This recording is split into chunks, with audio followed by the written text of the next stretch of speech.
우리 오늘 함께 살펴볼 시편 38편은 다윗의 기념하는 시다, 이렇게 제목이 붙어 있는 시편입니다. 여러분, 오늘 시편을 이렇게 들어보셨는데 오늘 이 시편의 기자인 다윗은 어떠한 상황 속에 있는 것처럼 여러분들이 좀 느껴지셨나요? 상처받은 가운데 있었다. 또 어떻게 느껴졌나요? 다윗이 지금 어떤 중에 있는 것 같아요? 벌 받고 있는 것 같다. 벌 받고 있는 중에. 그래서 이 시편 38편은 한번 따라합시다. 참회의 시. 참회하는 시에 속하는 시편이고요. 시편 150편을 보면 대표적인 7개의 참회의 시가 있어요. 회개하는, 죄를 회개하는 7개의 대표적인 참회의 시가 있는데 그 중에 하나가 바로 시편 38편이에요. 시편 6편, 32편, 이 38편, 51편, 102편, 130편, 143편 이 7개의 시편이요, 시편의 제7대 참회의 시다, 이렇게 불려요. 그러니까 시편 전체에 시의 여러 가지 종류가 있는데 죄를 회개하는 참회의 시의 대표적 7개의 시편 중에 바로 오늘 38편의 시편이 그 안에 들어갑니다. 심각한 죄로 인한 회개와 탄원하는 시의 분위기가 느껴짐을 볼 때에 아마도 이때가 다윗의 일생으로 봤을 때 어느 때쯤이요? 성경을 보면 사무엘 하 11장에 있는 사건, 다윗 왕의 장군이었던 우리야 장군의 아내인 바세바를 범한 후에 자신의 죄를 깊이 뉘우치고 반성하는 그런 탄원의 시로 이렇게 추정이 되어집니다. 특별히 이 7개의 참회의 7대 참회의 시 중에 하나로 들어가는 이 시편 38편은요, 여러분 고난주간 있죠? 고난주간. 교회들이 이 고난주간에 시작하는 날이 제의 수요일이라고 불러요. 제의 수요일, 뭔 말이냐면 그 유대인들은 회개할 때 죄를 뒤집어 쓰잖아요. 이 죄를 뒤집어 쓰고 죄를 회개하는 거거든요. 그래서 고난주간 40일이 시작하는 날이 바로 제의 수요일이에요. 바로 이 제의 수요일이 시작되는 날 이 시편을 읽어요. 교회들이 이 시편을 읽습니다. 그래서 사순절 기간 동안 철저하게 우리의 죄를 돌아보고 회개하는 그런 시간을 갖게 됩니다. 제의 수요일로 시작되는 그날부터. 그날 읽는 시편이 바로 이 시편 38편이에요. 내용을 쭉 보니까 여러분, 다윗이 아주 심각한 병에 걸렸다는 것을 여러분들이 아마 느끼실 수 있으셨을 거예요. 먼저는 1절부터 10절까지 이 고난 중에 회개하는 다윗의 고백이 나와 있는데요. 1절부터 보니까 여호와여, 주의 뭐하심으로? 노하심으로 나를 책망하지 마시고 주의 분노하심으로 나를 뭐하지? 징계하지 마소서. 그러니까 지금 뭐하고 있는 거예요? 다윗은 책망받고 있고 징계받고 있는 거예요. 하나님이 노하시고 분노하셨다는 거예요. 주의 화살이 나를 찌르고 주의 손이 나를 심히 어떻게 누르시나이다. 여러분, 하나님이 손이 있어가지고 막 가위 누르듯이 다윗을 눌렀다는 말이 아니라, 이 주의 화살이라는 말은요, 보통 욥기나 구약의 성경을 보면 주의 화살하면 이게 심판을 상징해요. 심판을. 그래서 개인에게 임한 주의 화살이다 하면 그 내용을 쭉 읽어보니까 이것이 아무리 보아도 질병으로 보여요. 질병. 그래서 나를 그 하나님이 쏘신 그 죄로 인해서 나를 징계하시는 화살로 쏘신 그 징계로 쏘신 그 화살이 내게 병이 되어 나를 찌르고 얼마나 심히 괴로운지 마치 주님이 손이 있으시다면 그 손으로 다윗을 심히 누르시는 것 같은 3절에 보니까 주의 진노로 말미암아 내 살에 성한 곳이 없사오며 나의 죄로 말미암아 내 뼈에 어떻게 해요? 예, 역시 샬롬이 없다는 거거든요. 히브리어를 보면 샬롬이 없다는 말인데 여러분 몸에 샬롬이 없다 무슨 말이에요? 병들었다는 거죠. 그죠? 예. 죄정에 우리 물질의 샬롬이 떠났다 그러면 가난해지는 거죠. 예, 그렇게 되는 거예요. 뼈에 샬롬이 없어졌다 그러면 질병이 심각하게 든 거예요. 심각하게.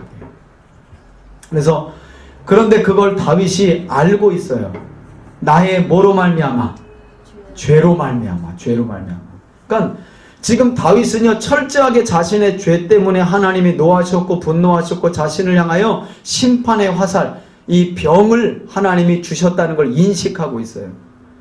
그러면서 그 병이 얼마나 지금 중한 상태인지 살이 성한 곳이 없고요 뼈가 성한 곳이 없다는 거예요. 근데 여러분 우리가 이런 부분을 이제 좀 잘 개념을 잡을 필요가 있는데 여러분 믿는 자에게 생기는 질병 어떻게 우리가 해석을 해야 될까요? 오늘 다윗은 자신에게 든 질병은 뭐로 말미암아? 자기의 죄로 말미암아 자기에게 지금 살 중에 몸에 성한 곳이 없고 뼈마디 하나 상한 곳이 없을 정도로 지금 완전히 만신창이가 되고 병세가 아주 심각하게 되었다는 거예요. 여러분 어떻게 생각하세요? 믿는 자들이 걸리는 여러 가지 살아가면서 걸리는 질병들 죄를 통해서 온 것일까요? 다윗처럼? 여러분 어떻게 생각하세요? 그럴 수도 있고 아닐 수도 있고 아닐 수도 있는 경우는 어떤 경우일까요? 여러 가지. 그렇죠. 그죠? 네, 그렇죠. 네. 사실 그렇죠. 네. 모든 질병이 다 죄로부터 왔다. 이렇게 단정 지을 수 없어요. 어떤 경우는 우리가 음식이라든가 건강관리를 잘못해서 오는 뭐도 질병도 있는 거예요. 그죠? 그런데 다윗과 같이 어떤 경우도 죄로 인한 육신의 질병도 있다라는 거예요. 여러분 근데 조금 더 성경적인 개념에서의 병을 접근해 보면요. 원래 하나님이 그러니까 인간이 타락하기 전에 질병은 있었나요? 없었나요? 없었죠. 그죠? 결국 인간이 타락하면서 이 세상에 뭐가 들어오게 된 거예요? 질병이 들어오게 된 거예요. 그러나 모든 질병이 죄의 결과다라고는 말할 수 없어요. 모든 질병이 죄의 결과다. 근데 오늘 분명한 건 다윗은 지금 자신의 이 짙은 병세에 대하여 뭘 자각하고 있는 거예요? 자기의 죄를 자각하고 있는 거예요. 자기의 죄를. 여러분 쭉 살펴보면 얼마나 깊게 다윗이 뉘우치고 있는지를 여러분들이 잘 살펴볼 수 있어야 돼요. 4절에 내 죄악이 내 머리에 넘쳐서 무거운 짐 같으니 내가 감당할 수 있다 없다? 없나이다 내가. 내 상처가 썩어 악취가 나오니 내가 우매한 까닭이로소이다. 여러분 얼마나 심각한 병이면 상처가 어떻게 해요? 썩었다는 거예요. 그래서 어떤 사람들은 이 병이 이 다윗이 든 병이 이게 일종의 문둥병 같다라고 해석을 하시는 분들도 있어요. 문둥병이 아니냐 이게 다윗이 이때 밧세바를 범한 뒤에 이 죄로 말미암아 문둥병이 걸렸던 게 아니냐. 또 6절에 보니까 내가 아프고 심히 어떻게 해요? 구부러졌으며 종일토록 슬픔 중에 다니나이다. 아니 우리 중에 좀 의사가 있으면 어떨 때 이런 증상이 일어나는지 좀 물어보면 그래도 감을 잡을 수 있는데 그죠? 이 구부러졌다라는 말은 히브리어로 샤흐라는 말인데요. 몸이 이렇게 굽어지는 거예요. 몸이 굽어지는 거. 몸이 실제로 이렇게 굽어지는 거다. 그러니까 아무튼 상당히 심각한 병이죠. 살이 성한 곳이 없고 뼈가 성한 곳이 없고 상처가 났는데 썩어서 악취가 날 정도고 온몸이 다 구부러져 버린 거예요. 온몸이 다. 더 나아가서는 7절에 내 허리에 열기가 가득하고 내 살에 성한 곳이 없나이다. 아마도 이런 증세가 그 신장병을 앓는 사람에게도 좀 있나 봐요. 그래서 종교개혁자 칼빈이라고 하는 사람은 다윗이 이때 걸린 병은 아마도 신장병으로 추측된다. 이렇게 말을 하기도 했어요. 칼빈이라는 사람은. 허리에 열기가 차고 몸이 구부러지고 이게 신장병의 어떤 증세로 칼빈은 그렇게 이야기하기도 했어요. 여하튼 여러분 지금 보니까 좀 희귀하죠. 증세가 이렇게 그냥 볼 수 어디 배가 아프다 머리가 띵하다 이런 정도가 아니잖아요. 지금 병세가 상당히 아마도 지금 다윗이 죽느냐 사느냐 그런 기로에 서 있었던 것 같아요. 8절에 내가 피곤하고 심히 상하였음에 마음이 불안하여 어떻게 해요? 신음하나이다. 여러분 죄가 무서운 이유는 바로 이런 거죠. 몸만 망가뜨릴 뿐만 아니라 마음도 어떻게 해? 불안한 거예요. 불안한 거예요.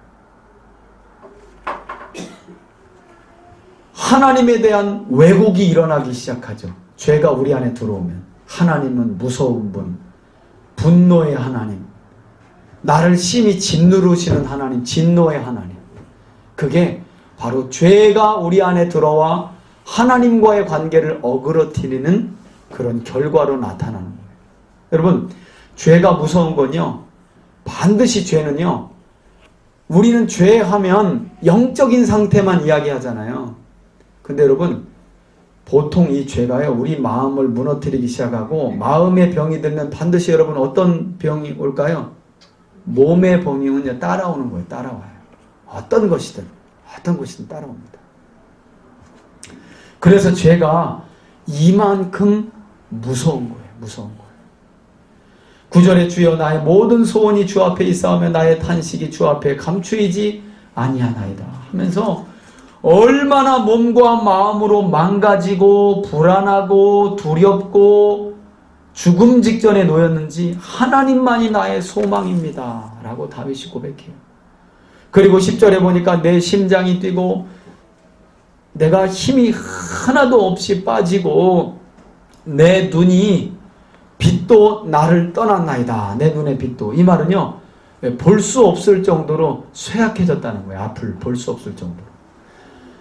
그런데 더 힘든 사실은 그때의 다윗에게 어떤 일이 일어나냐면 다윗의 사랑하는 자들, 곧 친구들이 다윗이 이와 같이 힘든 병을 겪고 있는데 어떻게 해요? 멀리하고 누구도 친척들마저도 멀리 떠나가 버렸다는 거예요. 그래서 11절부터 14절까지를 보면 가까운 사람들마저도 떠나가는, 한번 따라합시다. 이중고. 예, 이중고통. 여러분, 이제 한번 저를 보세요. 죄가 무서운 건 이제 이게 죄의 결과가 무엇인지를 설명해 주는 건데, 죄가 얼마나 무서운지를 지금 다윗의 경험을 통하여 기록하고 있는데, 하나님이 이걸 왜 성경으로 기록해 놓았느냐? 후대에 죄가 얼마나 무서운지를 우리로 하여금, 죄가 우리 삶에 어떤 결과를 낳는지를 가르쳐 주기 위해서 하나님이 다윗으로 하여금 지금 이 시편을 쓰게 하는 거예요. 먼저는 뭐가 망가지는 거예요? 몸이 망가져, 죄가 들어오면. 또 마음과 생각도 다 망가지는 거예요.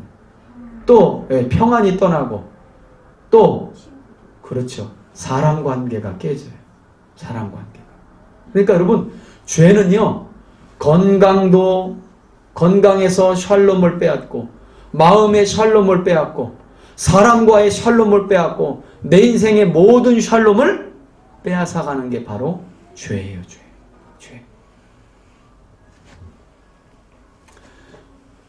사랑하는 사람, 가까운 사람은 다 떠났는데요, 어떤 사람들이 붙냐면 내 생명을 찾는 자가 올무를 놓고 나를 해하려는 자가 괴악한 일을 말하며 종일토록 음모를 꾸미오나. 그때 다윗이 이제 이때가 언제인가, 바세바를 범한 후에 아마도 이 압살롬의 반란과 연관이 된 사건을 이야기하는 것이 아닌가 그렇게 추정을 하는데요.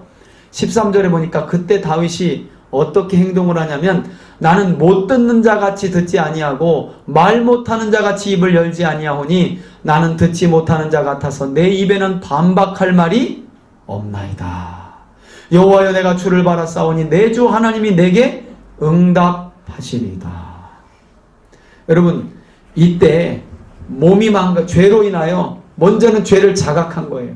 그리고 나서 몸이 망가지고 영혼이 망가지고 마음이 망가지고 사람과의 관계가 깨지고, 오히려 다윗을 해하려는 사람들이, 죄로 말미암아 지금 다윗을 해하려는 사람들이 다윗 각각에서 온갖 음모를 꾸밀 때에 다윗이 행한 행동이 뭐라고요? 한번 따라합시다. 귀머거리, 벙어리. 네, 귀머거리와 벙어리처럼 행동했다는 거예요. 귀머거리와 벙어리처럼.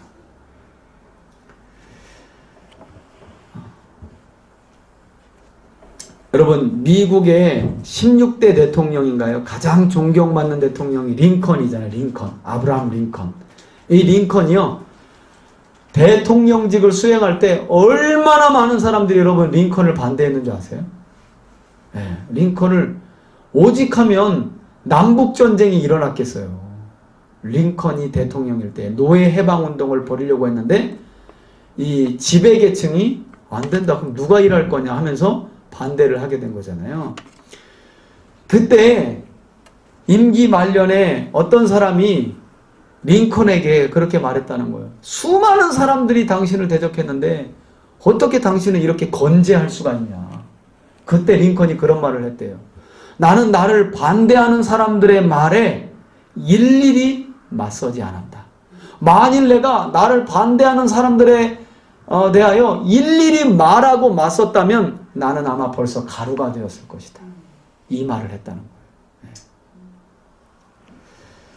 아마도 다윗은요, 자신의 죄로 말미암은 하나님의 징계로 이 모든 상황을 어떻게 그냥 감수하는 거예요. 감수. 다만 어떻게 해요? 죄인은 다른 게 없잖아요. 뭐 할 수 있는 거예요? 하나님의 자비에 호소하는 거예요. 살려달라고, 잘못했다고 살려달라고, 자비와 긍휼을 베풀어 달라고 호소하는 거예요. 여러분, 이게 진짜 회개예요. 이게 진짜 회개예요. 내 죄로 말미암은 몸도 마음도 영혼도 사람과의 관계도 다 깨지고, 오히려 다윗을 향하여 종일토록 음모를 저지르고 올무를 놓는 자들로 가득 찼지만 다윗은 이 모든 상황을 자신의 죄의 결과라는 것을 수긍하고 있다는 거예요. 여러분, 이게 참된 회개자의 모습이라는 거예요. 우리는 보통 안 그렇죠. 회개하고 났는데도 마음에 평강이 없고 어떤 고난이 계속되면 하나님 왜 그러냐는 거죠. 왜 도대체 하는, 뭐가 문제냐, 나는 다 회개했는데. 어떤 점에서는 여러분, 그런 모습은 참된 회개자의 모습이 아니에요. 우리가 다윗처럼 온전히 우리의 죄를 깨닫고, 아, 지금 나에게 있는 이 고난이 나의 죄로 말미암았구나 라는 것을 알았다면, 여러분, 고난으로부터 빨리 벗어나기 위한 회개기도보다는요, 하나님과의 관계 회복을 위한 회개기도가 그 모든 문제를 해결하는 열쇠인 줄 믿으시길 바랍니다. 고난의 문제를 빨리 벗어나기 위한 회개기도는요, 하나님이요, 시일을 두세요. 시일을. 왜? 안 바뀔 걸 알거든요. 그런데 그 모든 것을 알고 하나님과의 관계에서 자신을 돌아보고 회개하는 자들은요, 그 이후에 삶이 변화돼요. 용서를 해줘도 용서받은 자의 삶을 살아갈 수 있는 거예요. 그러니까 그런 점에서 다윗은 아예 벙어리처럼 입을 닫고 그런 상황 속에서 어떻게 해요? 귀머거리처럼 귀를 닫아버리는 거예요. 여러분, 보통은 이런 상황 속에서 뭐가 나오기 쉬워요?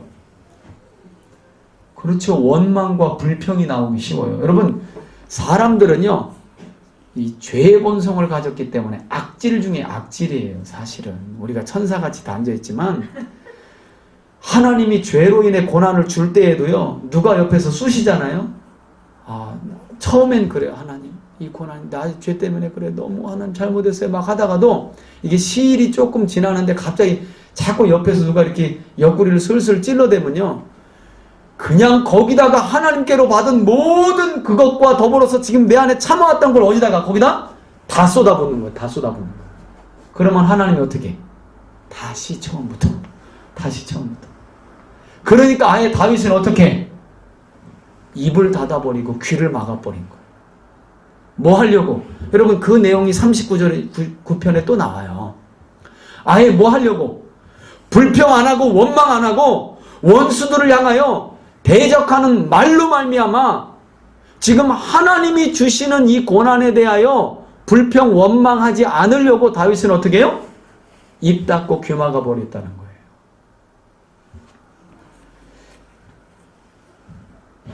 주변 사람들에게 일일이 대꾸하기보다는 뭘 뼈저리게 자각하고 자신의 죄를 철저하게 자각하고, 그리고 지금 그 죄를 통해서 죄의 결과로 나를 훈련하시고 나에게 고난을 통하여 죄를 벗고 의로운 하나님의 사람으로 세워지기를 원하는 하나님께 집중하기 위하여 다윗은 지금 벙어리처럼 귀머거리처럼, 참 여러분, 이러기가 힘들죠. 이러기가. 저도 어려운 일이 있을수록 누구 만나면 이렇게 다 얘기하고 싶은 거예요. 다 얘기하고 막 내가 그 정도까지는 아닌데 왜 나를 이렇게 하는지 모르겠다고 하고 불평하고. 다윗의 방법은 참 탁월한 방법이고 하나님이 기뻐하시는 방법이었어요. 그러니까 여러분, 오히려 하나님께 더 집중할 수 있고 자신의 죄를 자각하면서 하나님만 바라보게 되는 거예요. 우리 15절의 고백처럼. 그러면서 다윗이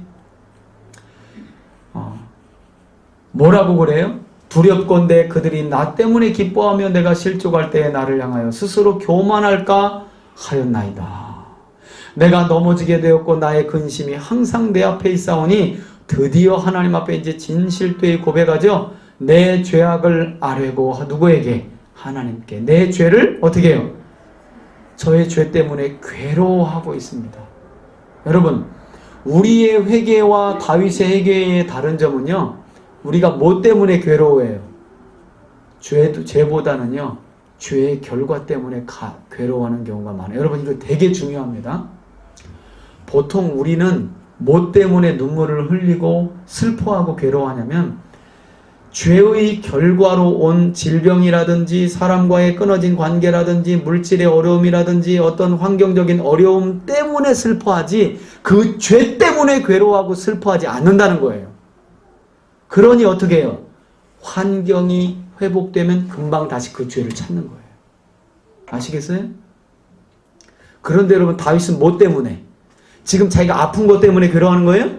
사랑하는 사람들 멀리 떠나서 괴로워하는 거예요? 자기를 지금 가시처럼 옆구리를 쑥쑥 쑤시는 사람들 때문에 괴로워하는 거예요. 물론 그것도 괴롭죠. 그런데 근본적으로 뭐 때문에? 죄 때문에 괴로워하는 거예요. 죄 때문에 슬퍼하고. 여러분, 우리 안에 이런 참된 회개가 일어나야 할 줄 믿습니다. 그래야지 이 죄의 결과로 온 환경 때문에 슬프고 괴로운 건 여러분, 그건 회개가 아니에요. 회개가. 그런 점에서 다윗의 회개는 얼마나 참된 회개인지, 가장 가까운 사람들마저도 다 떠났는데 여러분, 어떤 점에서는 종종 하나님이 우리를 이렇게 혹독하게 내어버려 두실 때가 있어요. 정말 외로움과 고독 속에요, 우리를 내어버려 두실 때가 있다는 거예요. 오히려 가시 같은 사람을 붙이시면서. 왜?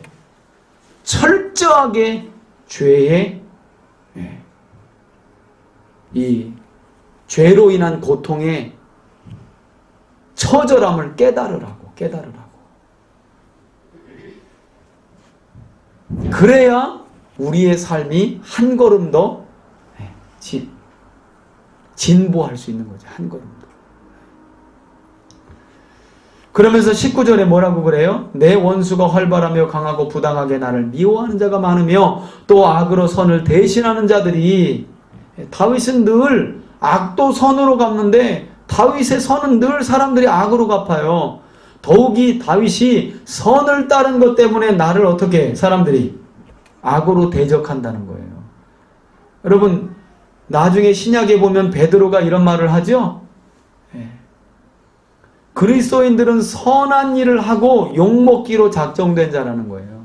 여러분, 하나님의 말씀을 따라 선한 삶을 살면 영광이 아니라 욕과 우리를 대적하는 사람들이 일어날 수 있다는 걸 여러분들이 인지하고 계셔야 됩니다. 그래야 안 넘어집니다.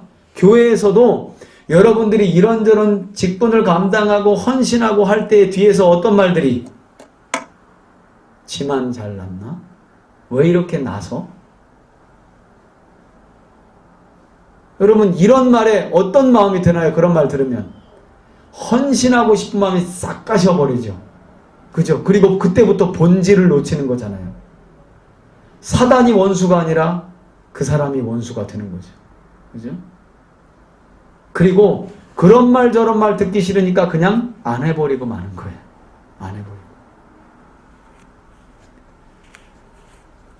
근데 믿음의 사람이라면 그러지 말아야 되겠죠. 그죠?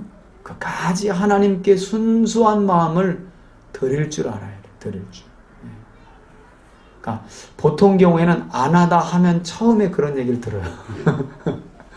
안 하다가 하면 그런 얘기를 들어요. 그런데 어떻게 하면? 꾸준히 하면요. 안 들어요. 언제 욕먹냐? 하다 안 하다 하다 안 하다. 그러면 또 욕먹어요.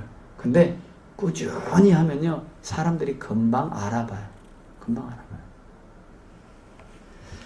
그러면서 다윗이 뭐라 그래? 여호와여 나를 버리지 마소서. 나의 하나님이여 나를 멀리하지 마소서. 여러분, 다윗이 위대한 건요. 자신을 떠나는 친구들과 친척들을 보면서 친구들아 나를 멀리하지 말아라. 친척들이여 제발 내가 어려운 상황이 있으니까 나를 멀리하지 말아라. 이렇게 하고 붙들질 않아요. 누구 붙드는 거예요? 하나님을 붙드는 거예요. 여러분, 그러니까 다윗은요. 그러니까 뭐 때문에 자신이 이런 어려움을 당하고 이 고난을 이겨내는 답을 다윗은 알고 있는 것 같아. 결국에는 하나님과의 관계가 회복되면 이 모든 것들이 회복될 것을 어떻게 알고 있는 거죠, 다윗은. 그러니까 하나님만 나를 안 버리시고 하나님만 나를 멀리하지 않으시면 저는 그것으로 감사하겠다는 거예요. 감사하겠다는 거예요. 속히 나를 도우소서. 한번 따라 합시다. 주 나의 구원이시여. 참 놀라운 말이에요. 주 나의 구원이시여. 하나님이 이렇게 가시려다가도 이렇게 마음을 돌리지 않으셨을까. 그래서 15절부터 마지막 22절을 보면요. 그런 하나님께 구원을 탄원하면서 간구하는 내용들이 이렇게 나옵니다. 아마 다윗이 죄를 지으면서 마치 하나님께로부터 멀어진 자신의 모습을 보면서 그것이 얼마나 괴로운 건지 알게 되었나 봐요. 여러분, 성도들은 이런 거죠. 이런 거예요. 그러니까 죄를 짓고 나서 죄로 인한 질병 때문에 괴로워하고 물질의 손해 때문에 괴로워하고 사람 관계가 깨지는 것도 괴로워해야 할 필요가 있지만 그보다는요. 하나님과의 관계가 어그러진 걸 가장 괴로워하고 힘들어하고 다윗처럼 시편 51편처럼 다 내 거 다 가져가도 주의 성신만은 내게서 거두지 말라고 하는 믿음의 고백이 있어야 할 줄 믿습니다. 우리 안에 이런 고백이 있어야 돼요. 아마도 밧세바를 범한 뒤에 정말 몸을 하나님이 치시고 또 그 마음의 공허함과 두려움과 외로움과 고독, 가까운 사람들을 다 떠나게 하시고 좋은 사람은 떠나게 하시고 어떻게 해요? 가시 같은 사람들은 붙여놔가지고 하는 이 상황 속에서 다윗은 하나님이 얼마나 그립고 야, 이게 하나님의 말씀을 따라 하나님과 동행하는 삶이 그냥 아무것도 아닌 것 같은데 여러분 우리가 그렇죠.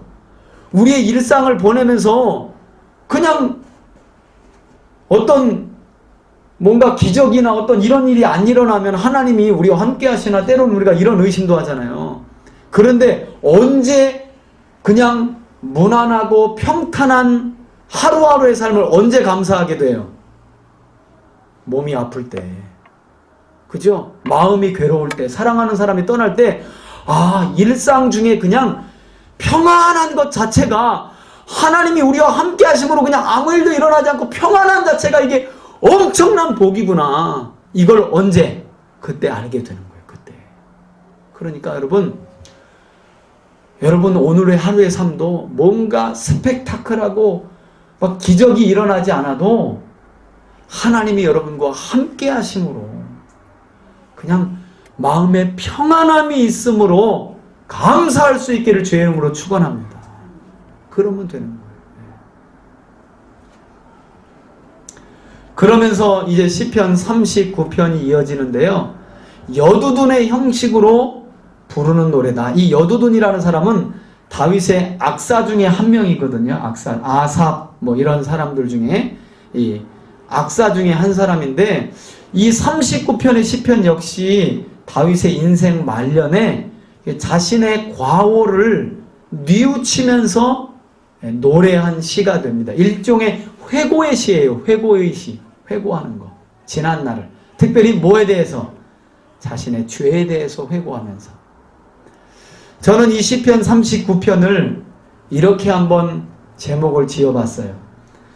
한 뼘 길이만한 우리 인생. 뭐라고요? 손 한 뼘 길이만한 우리 인생. 무슨 뜻일까요? 인생이 짧다는 거예요. 여러분, 다윗의 인생이 얼마나 파란만장했습니까? 그런데 다윗이 인생 말년에 회고하면서요, 그런 고백을 해요. 우리 인생이 손 한 뼘 길이만도 안 되고 하나님 앞에서는 아예 없는 것처럼 보인다는 말을 해요. 자, 그러면 1절부터 한번 볼까요? 다윗이 말하기를 나의 행위를 조심히 하여 내 혀로 범죄하지 아니하리니. 누가 있을 때요? 악인이 내 앞에 있을 때에 내가 내 입에 뭘 물린대요? 재갈을 물리리라 했대요. 이런 다짐을 다윗이 했다는 거예요. 여러분 왜 그렇게 했을까요? 악인이 앞에 있을 때 왜 다윗이 입에 재갈을 물렸을까요? 그렇죠. 욕하고 싶으니까. 야이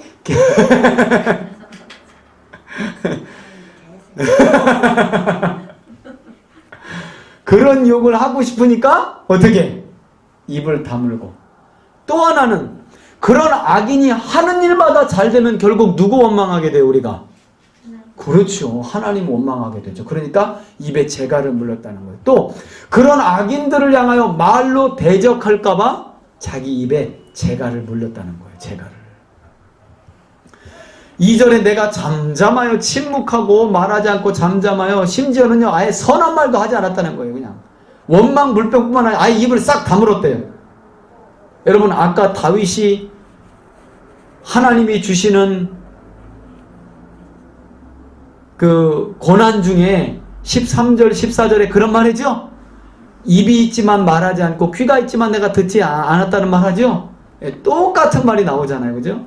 나의 근심이 더 심하도다. 더 심하죠. 이럴 때 어디 가서 누구 욕이라도 좀 하고 가서 막 그냥 불평하고 원망하고 막 누구 탓이라도 하면 좀 마음이 어때요? 한결 후련한데 입 닫고 아예 말을 안 하려고 했더니요 근심이 배가 되는 거예요. 배가. 그러다가 3절에 보니까 내 마음이 내 속에서 뜨거워서. 왜 뜨거울까요? 예. 히타가 그냥 막 일본말로 야마도라가 야마가 도는 거예요. 야마가. 그래서 작은 소리로 읊조릴 때 어떻게 해요?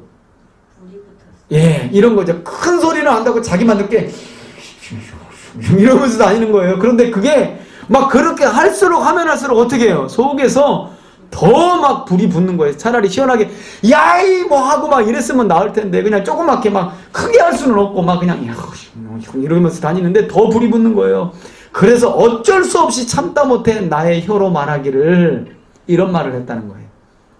여호와여 나의 종말과 연한이 언제까지인지 알게 하사. 주님 내 인생의 연수가 제발 얼마인지 좀 알게 해달라는 거예요. 알게.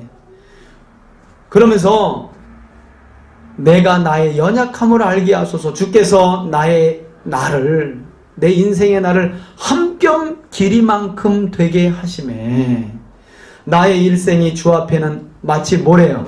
없는 것 같사오니 사람은 그가 든든히 서 있을 때에도 진실로 모두가 뭐일 뿐이다? 허사일 뿐이다. 여러분 이 허사라고 우리말 번역해놨는데요. 히브리어로는 한번 따라합시다. 헤벨이란 말은 이런 뜻이에요. 여러분 입김 있죠. 이렇게 하고 나면 금방 사라지는 거. 입김 있잖아요. 입김. 그러니까 우리 인생은 아무리 든든히 서 있어도 마치 뭐라고요? 한순간의 입김과 같다는 거예요. 그 말을 그냥 인생은 허사다 이렇게 우리말로 의역해 놓은 거예요. 여러분 우리가 겨울에 추울 때 하고 나면 입김이 어때요? 금방 없어지죠. 우리 인생이 뭐가 같다는 거예요? 한 뼘 길이만큼도 안 되고 하고 나면 사라지는 입김과 같다는 거예요. 입김. 6절의 진실로 각 사람은 뭐와 같고, 여러분 그런 데는 좀 밑줄을 쳐놓으세요. 한 뼘 길이만큼, 또 허사, 그리고 그림자, 그죠? 그림자 같이 다니고. 뭐 때문에 소란스럽대요? 예, 다 헛된 일을 이루려고 그 발이 분주하고 손이 부지런하며 입을 놀리고 소란스럽다는 거예요. 소란스럽다는 거예요. 뭘 쌓으려고? 재물을 쌓으나 누가 거둘지 뭐예요? 알지 못하는 거예요. 여러분 누가복음 12장에 보면 13절 이후에 예수님의 비유가 나와요. 어떤 비유? 어리석은 부자의 비유. 기억나시죠? 한 부자가 소출이 얼마나 풍성한지 자기 배를 뚫겠지만 내 영혼아 편히 쉬어라 자라.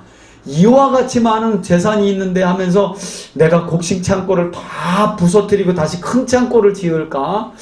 내가 나를 위하여 어떻게 할까? 내가 나를 위하여 계속 그렇고 일 때 하나님이 하늘에서 뭐라 그러는 거예요? 이 어리석은 자야. 오늘 밤에 내가 네 영혼을 데려가면 네가 지금 그 다시 짓고 다시 쌓으려고 하는 창고와 그 모든 곡식의 소출 누구께 되겠느냐는 거. 누구께.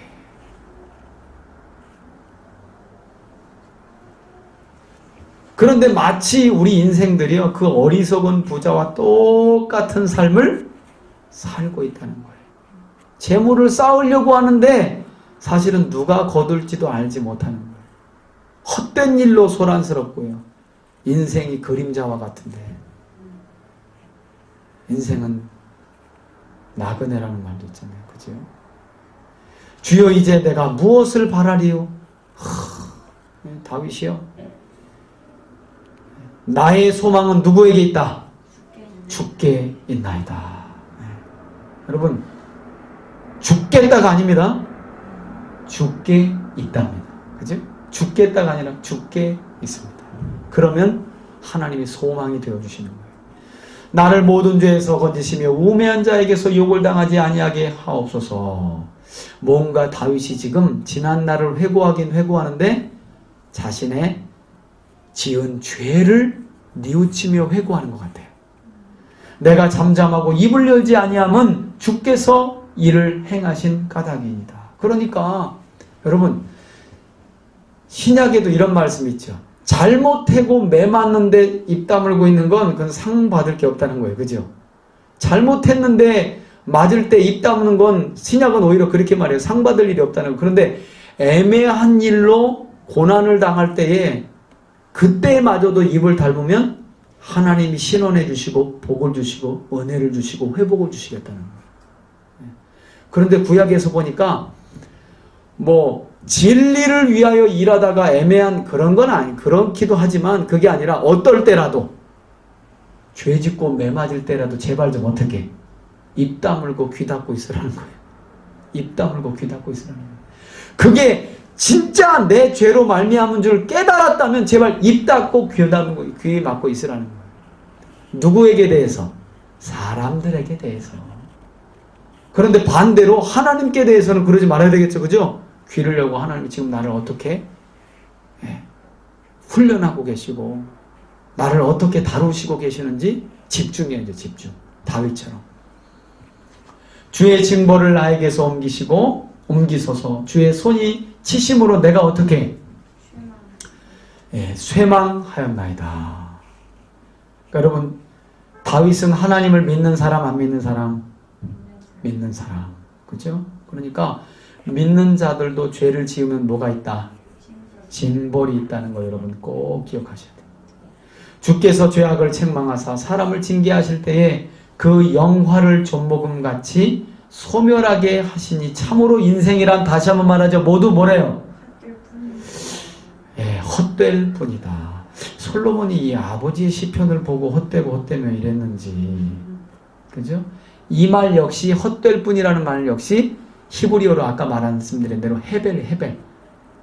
한낮 한순간의 입김에 불과합니다. 인생이란. 그래서 여러분 자녀들에게 앉아봐라. 너 인생이 뭔지 아니? 인생은 이렇게 여러분 인생이 뭔지 알려면 어떻게 해요? 겨울철에 아이들을 데리고 밖으로 나와야 돼요. 그리고 입을 벌려봐. 그리고 한번 따라해봐. 거리를 둬야 돼. 입냄새 나니까. 해보고 금방 있다가 입김이 싹 사라지죠? 그럼 뭐라는 거예요? 정확하게 그러면 사라지기 전에 말해야 돼요. 잘 봐라. 이렇게 해놓고 이게 인생이야 하기 전에 어떻게 입김은 사라지는 거예요. 우리 인생이 그런 거다. 그러니 너 그 인생을 헛된 일에 소란스럽게 하지 말고 뜬구름 잡는 인생 살지 말고 땅에 소망 두지 말고 어떻게? 하늘에 소망을 두고 선하신 하나님과 그분의 말씀을 따라 살면서 복 받기에도 부족한 인생이에요. 복을 받으면 살기에도 한 뼘 인생밖에 안 다는데 지지고 먹고 싸우고 맨날 이렇게 하고 또 잘못하고 넘어졌다. 왜? 여러분 이러기에는 우리 인생이 너무 짧다니까. 한 뼘 길이밖에 안 돼요. 넘어졌으면요 정리할 거 깨끗이 정리하고 한 방에 털어버려야 돼. 마치 신약의 예수님이 구약의 선지자들이 이야기한 것처럼 개가 토한 것을 또 먹듯이 돼지가 몸을 씻어놓으면 진흙탕에 가서 또 뒹구르듯이 그럼 마치 우리가 그런 삶을 살고 있지 않아요? 정리해야 된다는 거죠. 정리. 인생이 얼마나 입김인데 입김.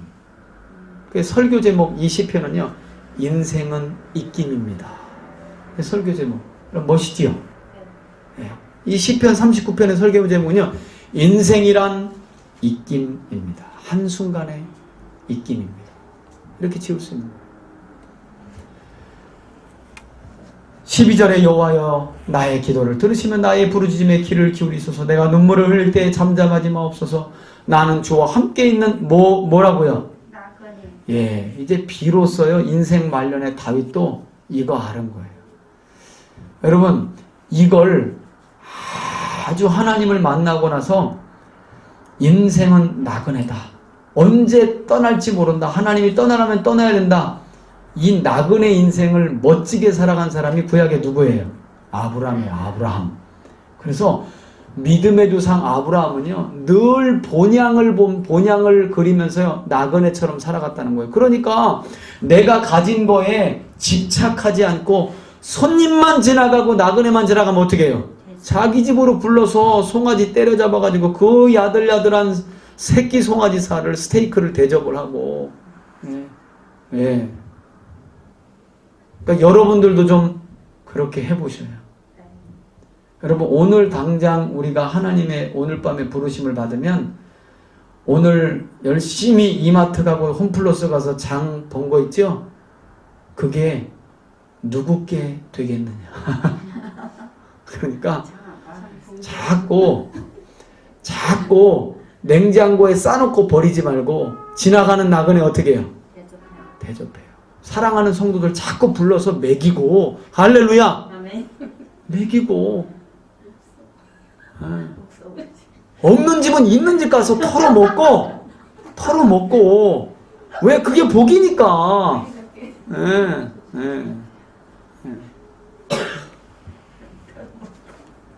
왜? 우리는 주와 함께 지내는 나그네이니까.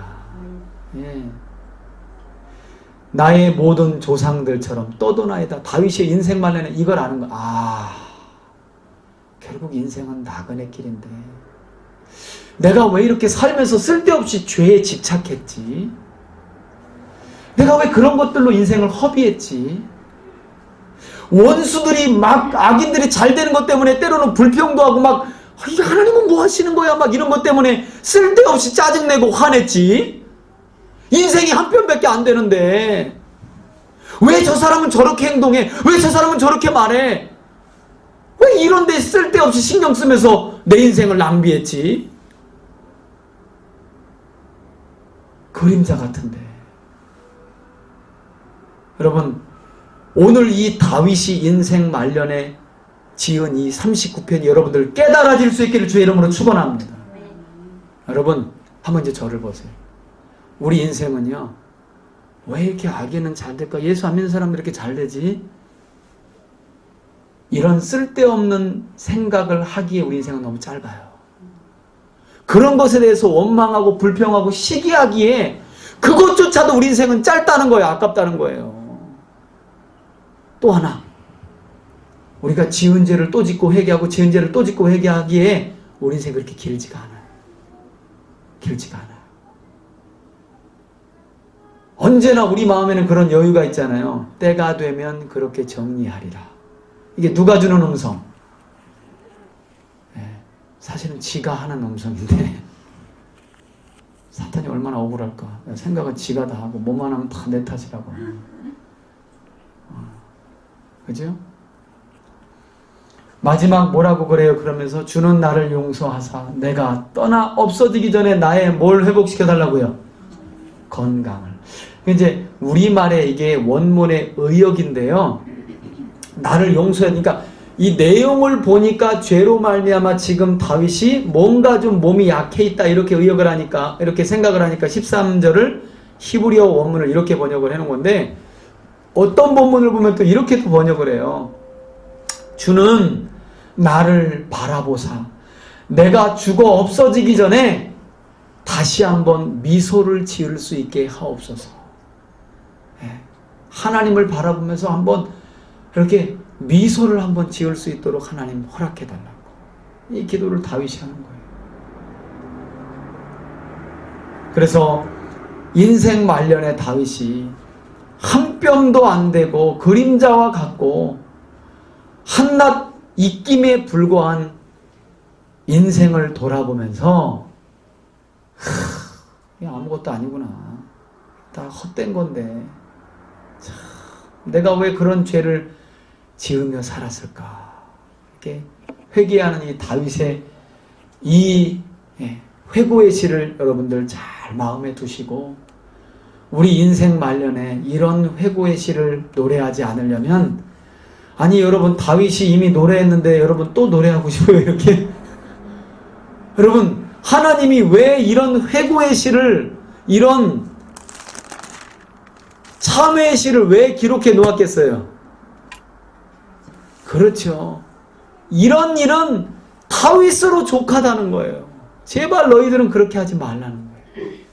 그래서 한번 따라 합시다. 한 뼘만도 안 되는 우리 인생, 마음을 다하고 뜻을 다하고 힘을 다하여 누구를 사랑하라고요? 하나님을 사랑하고 그와 같이 이웃을 어떻게? 사랑하고, 여러분 자신도 사랑하고 여러분 가족도 사랑하고 함께 신앙생활하는 형제 자매들도 사랑하면서 정말 한 뼘 길이만도 안 되는 이 인생을 할 수만 있다면 하나님과 함께하며 행복하고 평안하고 즐겁고 복이 되는 여러분들 인생이 되시길 예수님의 이름으로 축원해 드립니다. 아멘.